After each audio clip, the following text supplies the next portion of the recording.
வணக்கம் ஃப்ரெண்ட்ஸ். இலக்கிய சீரியலில் நம்ம இலக்கியா இந்த அஞ்சலிக்கு சரியான ஒரு தண்டனையை கொடுக்கணும்.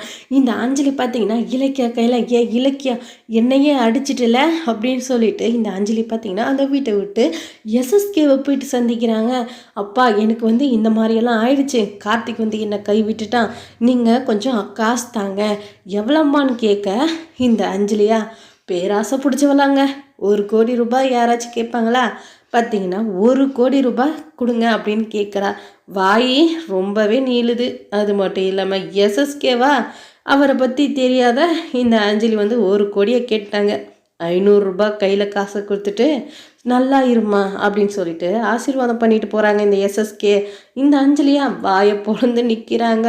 என்னடா இது, மலை போல் நம்ம இருந்தோம், அப்பா கூட பிறந்த பொண்ணு மாதிரி பேசுனாங்க பழகினாங்க, ஆனால் இப்போ கேட்டதுக்கு வெறும் 500 ரூபாய் கொடுத்துட்டு போகிறாங்களே இவங்கள அப்படின்னு சொல்லிட்டு இந்த அஞ்சலி பார்த்திங்கன்னா ஏமாந்து போய் நிற்கிறாங்க.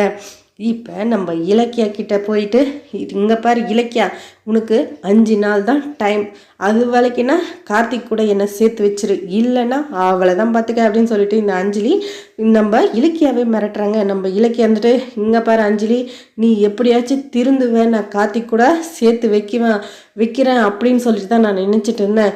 ஆனால் நீ இந்த மாதிரியே பண்ணிட்டு இருந்தேன்னா கண்டிப்பாக அது நடக்காது. கார்த்திக்கு இன்னொரு கல்யாணத்துக்கு ஏற்பாடு நடந்துட்டுருக்குது. இலக்கியா அஞ்சலி கிட்ட சொல்கிறேங்க. நம்ம கௌதமா இலக்கியாவே தேடி வந்துட்டாங்க. என்ன இலக்கியா, அஞ்சலி கிட்ட எல்லா விஷயத்தையும் சொல்லிட்டியா?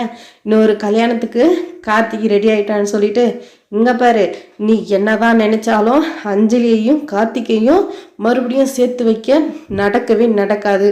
நீ என்ன முடிவு பண்ணுறியோ பண்ணிக்கோ, ஆனால் கார்த்திக்கும் இன்னொரு கல்யாணம் பண்ணி தான் தீருவேன். நீ என்ன பண்ணிக்கோ அப்படின்னு சொல்லிட்டு நம்ம கௌதம் பார்த்தீங்கன்னா கோபமாக கிளம்பி போயிட்டாங்க. நம்ம இலக்கியா என்னதான் பண்ணாலும் நம்ம கார்த்திகோட கல்யாணத்தை நிறுத்தவே முடியாது. நம்ம இலக்கியா அஞ்சலிக்கு நல்லது தான் நினைக்கிறாங்க. ஆனால் இந்த அஞ்சலி இப்போ கூட அவள் கெட்ட எண்ணம் தான் இருக்குதுங்க அவள் மனசுக்குள்ள. நம்ம நடுத்தெருவுக்கு வந்துட்டோம், நம்மளோட தப்பை உணரணும் அப்படின்ற எண்ணம் இந்த அஞ்சலிக்கு துளி கூட இல்லைங்க. அதை நம்ம இலக்கியா தெரிஞ்சுக்கல. நம்ம கார்த்திக்கு கல்யாணம் பண்ணி வைக்கணும் அப்படின்னு சொல்லிட்டு நம்ம இலக்கியா கொஞ்சம் கூட நினைக்கல. தாலின்றது ரொம்ப புனிதமான உறவு, இதை அவமதிக்க கூடாது, அவங்க 2 பேரையும் கூடாது அப்படின்னு சொல்லிட்டு நம்ம இலக்கிய நினைக்கிறா. ஆனால் பிரிக்கிறது தாங்க ரொம்பவே நல்லது. ஏன்னா அஞ்சலி நல்ல பொண்ணு இல்லை, நம்ம கார்த்திக் ரொம்ப ரொம்ப ரொம்ப நல்ல பையனாக இருக்காங்க. அதனால் இன்னொரு கல்யாணம் பண்ணி வச்சாதான் அவங்களோட குழந்தை ஆசை எல்லாமே நிறைவேறுங்க. வாங்க என்ன நடக்குன்றதை பார்க்கலாமே. இந்த வீடியோ பிடிச்சிருந்தா லைக் பண்ணுங்கள், கமெண்ட் பண்ணுங்கள், மறக்காம